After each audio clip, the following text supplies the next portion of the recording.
And you mentioned that you were taught by spiritual light beings throughout A all of lot. these, or was there one that they specifically taught you quite a bit? Well, the NDEs, that first one, or no, the 6-year-old one, when there's that blank space, I don't know. Another one of the interviews that I did, he was a hypnotherapist as well, and so he did a Ericksonian type hypnosis. And the only thing I came out with is they were telling me all the traumas I would experience and how to negotiate them. And if you're familiar with the ACEs, I have a high score. Okay, the ACEs is adverse childhood experiences. And yet, while I did develop some limiting beliefs and trust issues, I also approached most of them with neutrality. And then as an adult, when I was doing my own work for my healing process or my balancing process, balancing the energy flow, I was able to find the gift in these experiences, which is not the purpose of this podcast, Mhm. but it will be shared in my book if I ever, when I, we'll think positive, when Yeah, I finish it. when if it will be happening. It's just I hope within the next year. We'll see, because even though I work part-time, which is about 20 to 25 clients, it's still a 40-hour week. Mhm. And so, So, how did these experiences help you in um, your work environment now? well, being an empath, of course, helps. Being a statistician and analytical helps me when I get that intuitive hit, because social work is a facts, is an evidence-based. We use evidence-based techniques. So I'll get this intuitive hit, which I think is part of what my gift is from having those experiences. And then I looked for factual information to either validate or invalidate that intuitive hit. That plus, because I'd asked, as I mentioned earlier, I asked questions, and I've always felt that I have a crew that is not in physical form. I interpret some of those connections. I have a very strong connection with whom I relate to as Archangel Michael.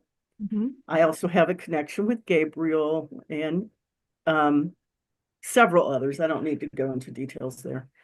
Um, there's part of this crew is a Native American elder. Don't know who he is, but he's there.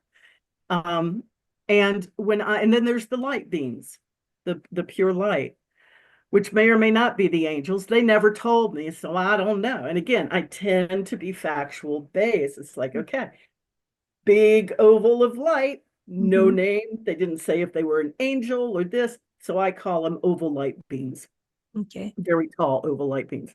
But I'd ask a question, like when I was 14, we had just moved to North Carolina, and and we moved in April, of course.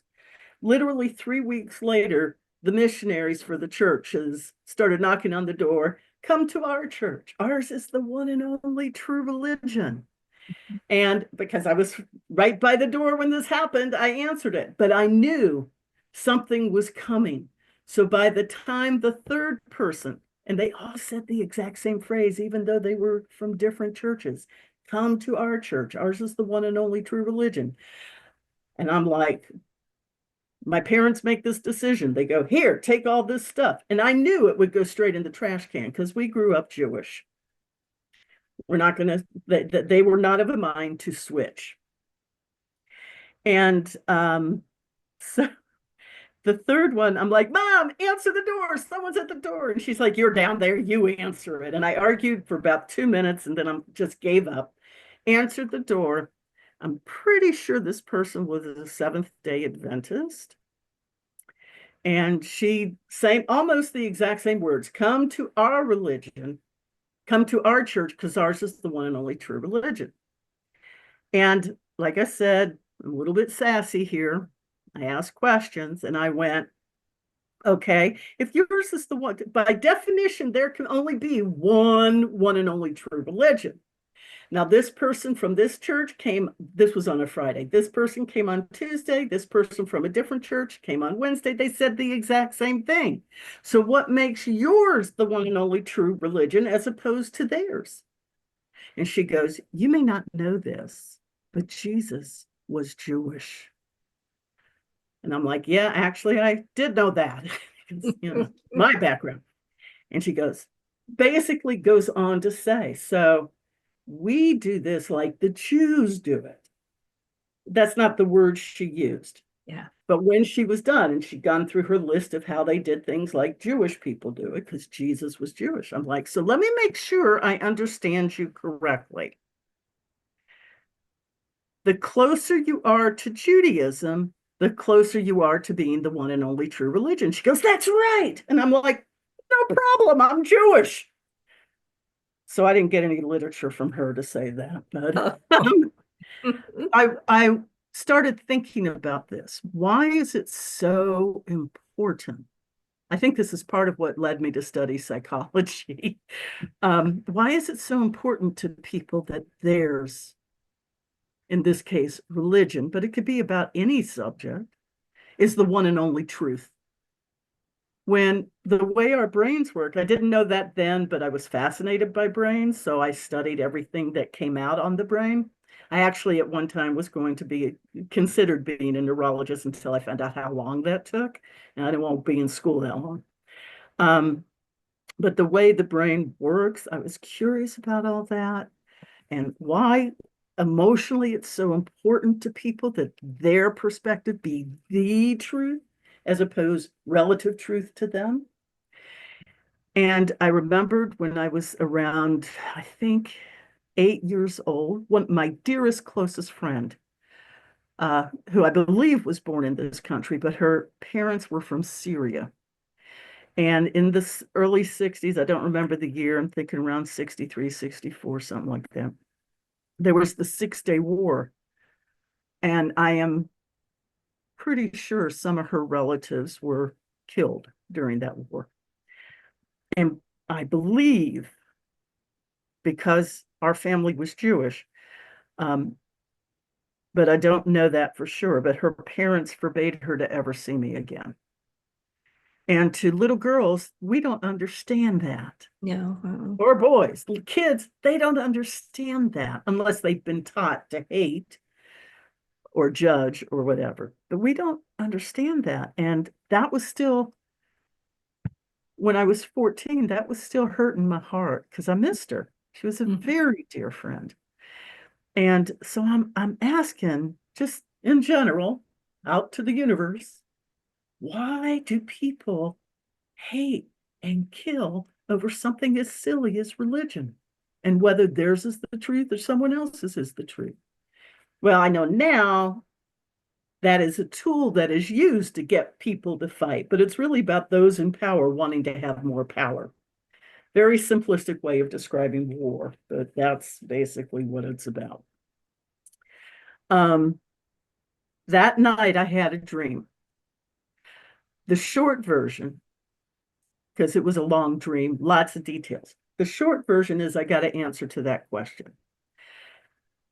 This will be in the fullness of the story will be in the memoir that'll eventually get published. What I was shown was a hollow sphere with billions of windows on it, from very, very small windows to huge picture windows. And again, using my reference points as a 14-year-old, all these windows had some level of glass distortion to where it was just a little, maybe in the corner along the bottom, to where the whole window was distorted. Because in those days, we believed that glass was a very slow liquid. So that was my reference point. And then it had, to differing degrees, from very little to the whole window's covered of dirt, twigs, and leaves, right? So different variations of windows and obscured vision. Again, it felt like a masculine, but part of that is the yang energy is the teacher. So it would feel masculine. It doesn't mean men, we all have yin and yang, feminine and masculine, um, nurturing and scientific, educational within all of us. So it's not male, female, but that yang energy, to my understanding, translated to a masculine feel to this light beam. So he led me to a large window that had very little distortion and very little debris on it. And we look to the center of this huge hollow sphere. And in the center is a flame, which is often referred to as that's God, right? To me, it looked like the Olympic torch without the handle. But that's my reference point. And he goes, let's pretend that flame is the truth.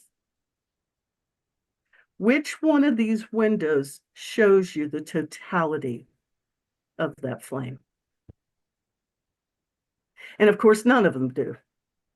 None of them can, because you only get to see. You look out, I have two windows in this room. I look out this one, I get one perspective. I look out this one, I get a different perspective. No overlap. But even two windows side by side, you're going to have a slightly different perspective because you're in a different physical location. So that's what all those windows mean. We all have our own perspective. And if we stick with that perspective, it's because it makes sense to us and how we understand the world works. No right or wrong here. No right or wrong. Just here's what makes sense to me. Yeah, it's just our education system that's planned for us. Yeah. So again, no reason to fight over differences. That's right. That's right. It's hard to celebrate because all of our differences brought to the same conversation gives us a fuller picture, maybe, because some of those windows did not have a clear view. But it's still just a way to gather information. That's what led me into researching comparative religions on my own. And I didn't go in depth because that wasn't really available back in the late 60s, early 70s. But for someone who was still in high school. But I did study, and I went to many churches and synagogues and temples to the extent that I was allowed so that I could learn. And the bottom line, we have what, over 100 different types of religions. And within each religion, there's a whole lot of sects. It's a lot of perspectives. Right. A lot of perspectives, and they're all slightly different. But I was curious about what was the same because my logic is that which is the same in most, if not all, religions is the clear view of that light, of that flame. And it's probably accurate. That was my logic. And it boils down to a couple of things. Don't hurt yourself, don't hurt others. Use everything as an opportunity to grow and learn. And take care, be of service. Be of service. And that's what you're doing with your work. Well, I hope so. Yeah. Only time will tell. Just because I think I'm making good choices, doesn't mean I am, especially when it comes to other people. I do the best I am able to do. And the rest, I just trust spirit. Like when we spoke a little bit before we started, I said I learned the hard way because I'm stubborn or determined. That's the positive flow. You could call it stubborn, or in my case, I'm determined. And sometimes that determination, being that determined, gets in the way. But I am determined to do my best. And I was taught a long time ago, like decades, to listen and to do those things, meditation, connecting and being honest with myself, even when my ego gets in the way. And egos aren't bad. It's just like anything. You don't want to use a pot to do anything other than cook or catch dripping water in kind of thing. You don't want to hit a person with it. That's not what it was designed for. Those kinds of things. The ego has value, but it needs to be used in the way it was designed to be used. Like Right. doing this. This is an ego thing to be able to be seen. And I'm an introvert. I'm not real thrilled with being seen, but Mhm. it's my ego from my heart, the healthy ego, Mhm. that enables me to be able to be in front of people like this. Yep. Plus, I think I'd get in trouble if I didn't. Not sure how that works because I don't fight it anymore. If I get told, that's why, I mean, I was told, yes, do Janet's. I haven't done all of them, but that I've been asked to be. But yeah, with yours, definitely. It's very strong. Yeah, I listen every day, multitude of times during a day. I listen to that little voice that's directing all of us. We just have to learn to recognize it. That's all. So, That's the little voice who told me to go the chemo route, not the holistic route. They thought it was a stage 1 cancer. It turned out to be a stage 3 and a mhm. very fast growing cancer. So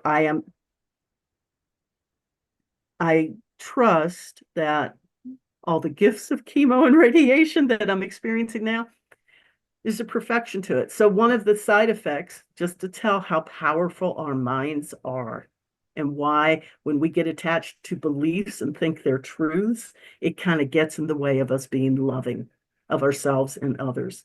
Mhm. Um, One of the side effects of chemo for many people is fatty liver disease. And in my case, I got cirrhosis, non-alcoholic because I'm allergic to alcohol and I don't drink anything usually but water. Occasionally, 2, 3 times a year, I'll do a soda, but mostly I just do water. And I got cirrhosis of the liver. So, because I've met numerous people who've gone through chemo who have had literally the same side effects in the same almost exact timing in the same order, my mathematical research mind is going, that's a little too coincidental for it to be accidental. But they're not researching that, so it doesn't matter. But I was very much told, do that path. And it turned out to be a stage 3 cancer. Had I gone the naturopathic way, I'd probably be dead now Mhm. because it was a fast growing cancer. So that's the value of developing the ability, which is attentiveness, of listening to that little voice inside.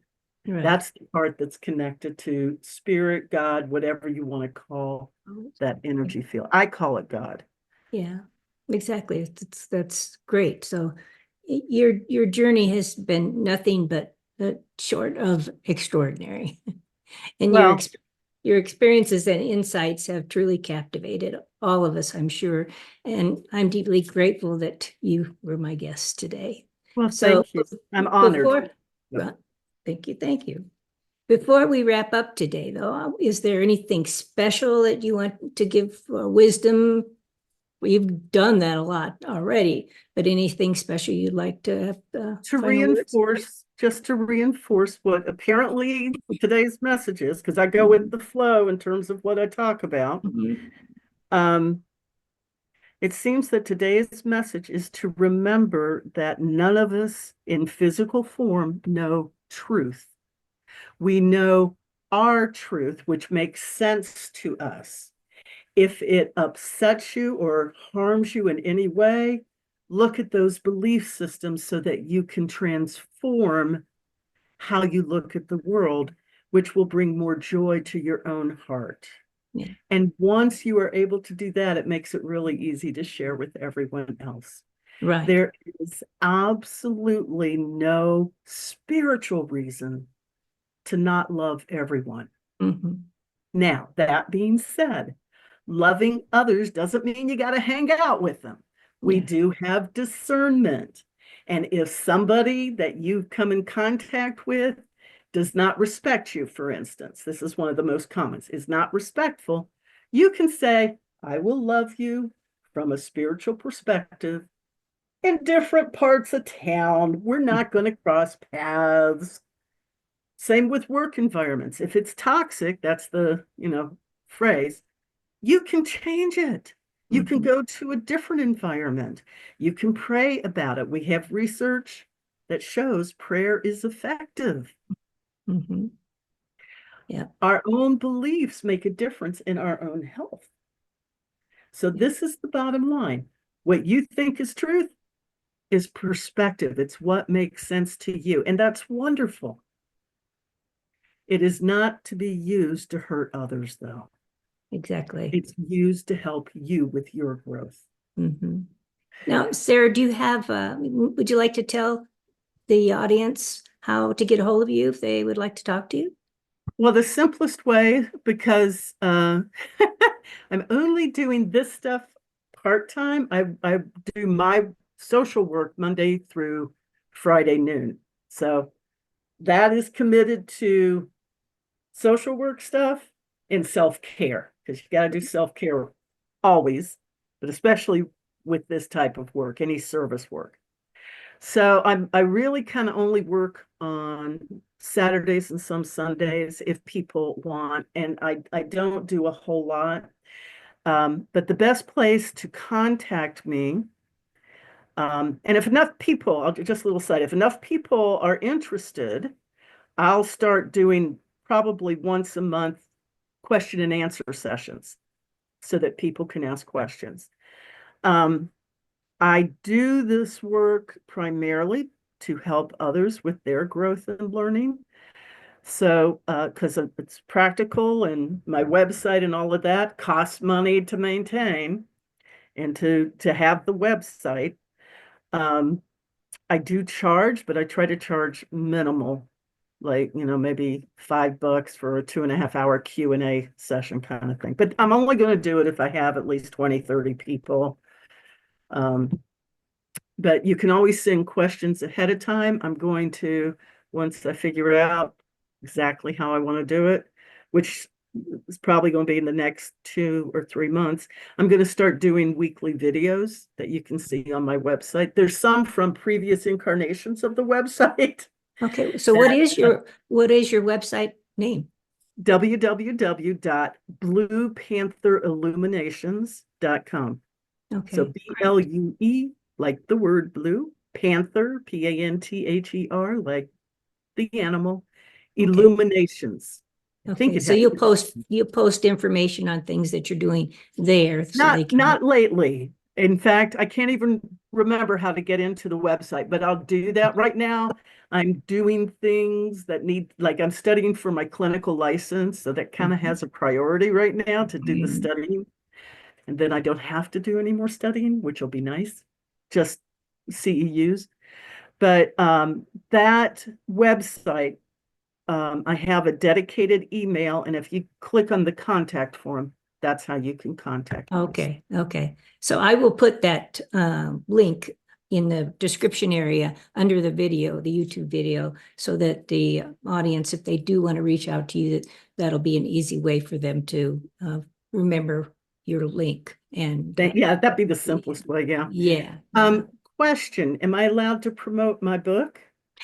Yes, tell us a little bit about it. Oh, all right. So when I was pregnant with my daughter, who's 35, so that's how long ago it was. I was shown, and this is very typical for me being Mhm. presented with information.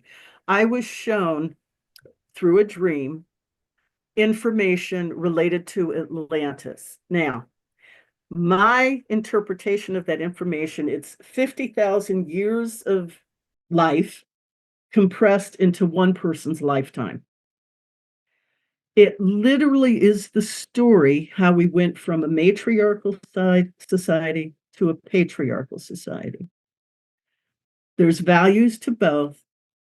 What we're doing now, and a lot of people, and by lots, I'm thinking millions of people, kind of, not that that's valid, but there is this thought that, and it seems to be somewhat accurate, that we're now learning how to balance those aspects of ourselves, masculine and feminine, yin, yang, scientific, intuitive, etc. There's, many words that can describe those energy patterns.